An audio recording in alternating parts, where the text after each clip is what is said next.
Hey everybody, want to hear a story? Okay, that's great. I'll tell you a story. Alright, so I've mentioned this a little bit on my live streams, but just to give you guys that don't view my live streams, I don't know why you wouldn't want to watch more of me, a little bit of a backstory here. Basically, ever since starting college, my sleep schedule has shifted a little bit, and in a positive way, but basically how it used to be was I would have very difficulty going to sleep. It would take me like a couple minutes, and then I would wake up periodically throughout the night, and it was honestly kind of annoying.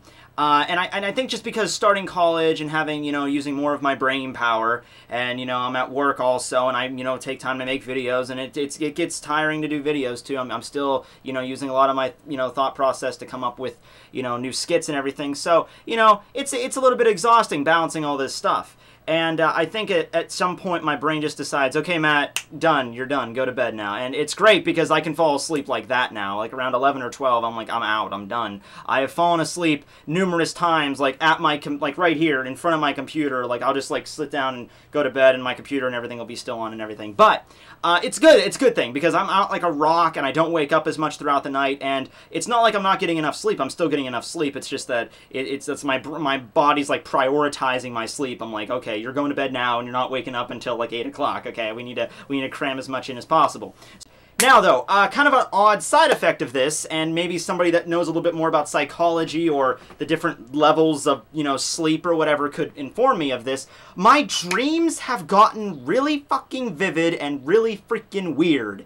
Okay? Like before this, I'd have dreams, of course, and some of them were maybe a little bit out there, but I usually wouldn't be able to remember them. And these dreams I've been having in just like the past 8 weeks, they've all been very vivid, and I've been able to remember pretty much like all the little details in every single one. I'll just give you an example of one, okay? It's going to sound absolutely batshit insane, but I'll just give you an example of one. There was one where I was attacked by an evil air conditioner.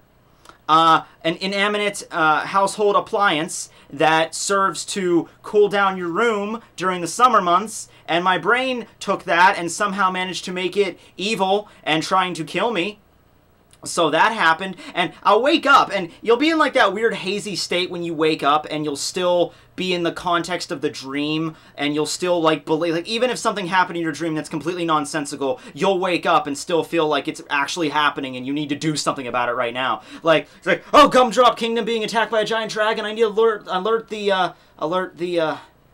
What the hell? That's complete nonsense. And you go back to bed, but you're still in the mentality. Okay, it's like that. So. Along with this, especially ever since I, like right after I do Bleach reviews, or like right after I read the new chapter of Bleach, I have a lot of questions about the chapter. And sometimes if it's a question that I'm really thinking about, my brain will try to fabricate an answer to that question. And I'm sure a lot of people that happens with, because, it doesn't even have to be manga. It could be like, oh, I read this book, and I want to know what happens with this character at the end of the book, but there's no sequel. So you'll have a dream about the character going off and doing something else, and it's kind of cool.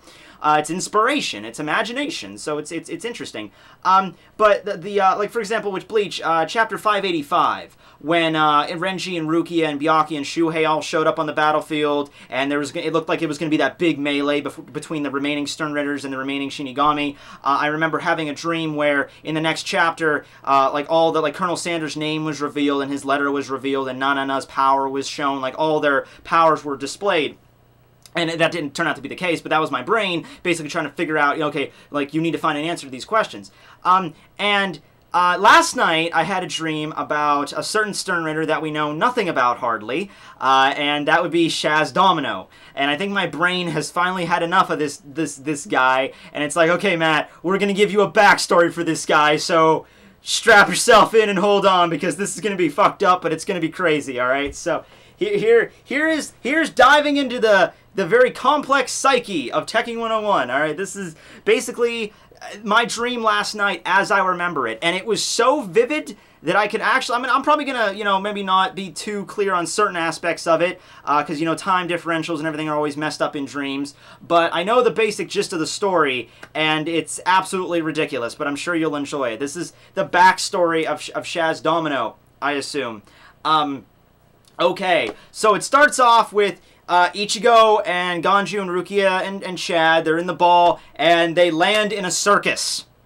I don't know why. I'm assuming they were like on their way to the Soul Palace and I don't know, they overshot it and they landed in a circus, or they were in the middle of flying and then Ganju's like, oh shit, check it out, cotton candy, man! And they like sends the ball crashing down. I don't know, but he crashes right through the freaking big top, and I guess there was a trapeze act or something going on, and he just crashes down and kills everybody. Kills right in the center stage, and all the trapeze artists die. And there was also a guy who was doing a thing with a cheetah, and the cheetah tamer, I know it's in circuses, it's typically lion tamers. I don't know, I've only ever been to one circus my entire life, and there was a guy that had he didn't have a line. I don't think they had a line at that one. But, you know, the typical thing for circuses is they always have lion tamers or something, or tigers or something. Anyway, this case, it was a cheetah.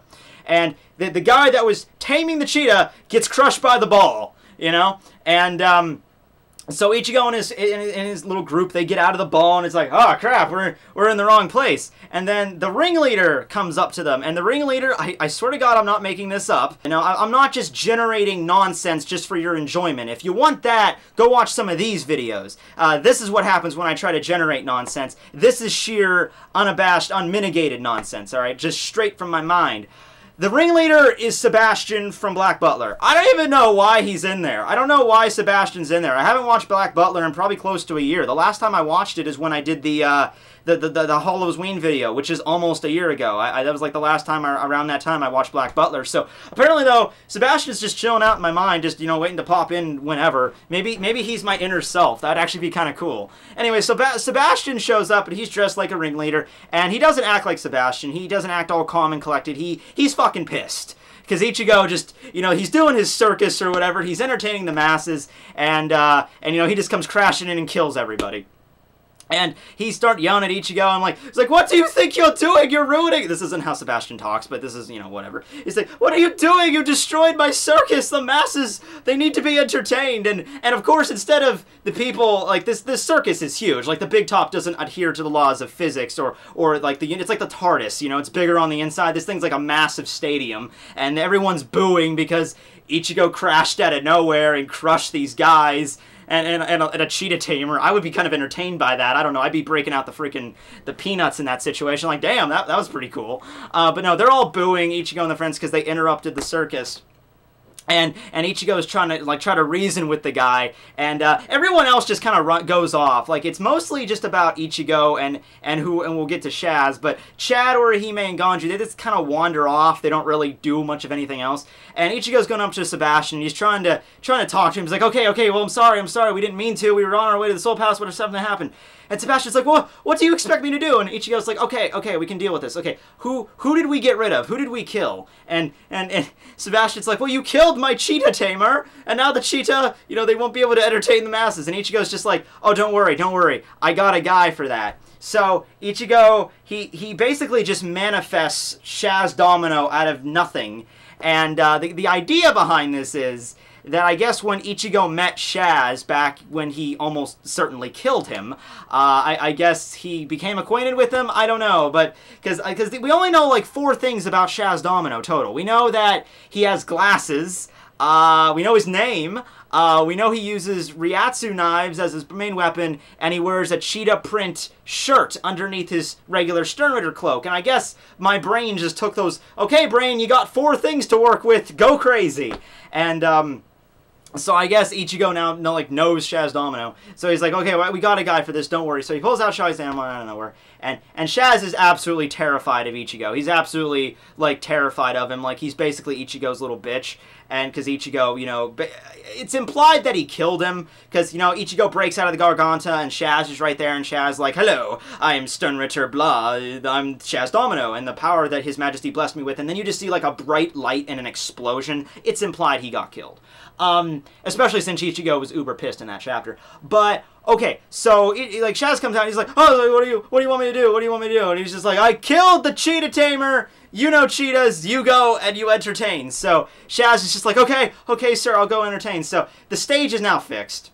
Don't ask me, dreams. And he gets up there, and he's just like, actually, I used to be a zookeeper or like a lion tamer in my when I was, you know, before I became a Sternritter. And I know where I got that from. That's from a joke I made in the chapter. I made a joke where I was like, I need to know Shaz Domino's backstory, and I think I said he was a zookeeper that was like mauled by a cheetah or something, and he became a Sternritter out of Yuha's power, used it to heal him like he did with Asnot. So I think that's my brain took that and established that as his backstory. So he takes out his knives, which I guess that might explain why it was in a circus, because knife thrower, you know, circus. Maybe that's why my brain decided to go with circus. And he starts like throwing the knives at the cheetah, and the cheetah's like turns into like Scooby-Doo, and he's just like, oh, he's just avoiding all the freaking knives, and all the crowd's going crazy, and just like, oh, it's so entertaining, you know. So yeah, that's that. And everyone's happy, and Sebastian's happy, and he entertains everybody, and Ichigo, I guess. I mean, I woke up shortly after this. I don't know how this ended. I'm assuming they just got like, okay, everyone, thanks for coming to Sebastian Michael's circus and featuring Shaz Domino, the knife-throwing cheetah tamer. And they get into the ball and they leave, and I guess Shaz just lives the rest of his life in the circus. So there you go! There you go. I hope you enjoyed that descent into madness, but I woke up and I'm just like, I wake up and I'm like, what the fuck? What the hell, brain?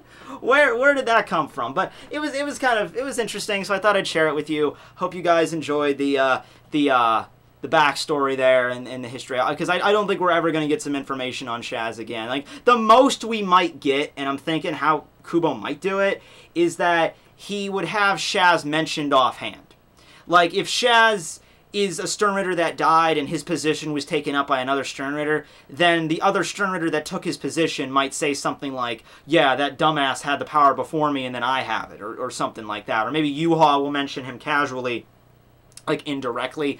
Like there's been several Sternritters that have died, and he'll mention like the question and the yourself, and then this other guy, and they'll mention Shaz's power maybe indirectly. But tell me, what are you guys' opinions of the dude? Do you think we're ever gonna find out what he is, or what his letter was, what his power was? And I guess going along with that, if you guys have any weird anime-related dreams that you could display, keep it clean here. I don't want to be like, oh yeah, Tekking, I had this dream one time, me and Erzner were in a hot tub, and oh man, I don't.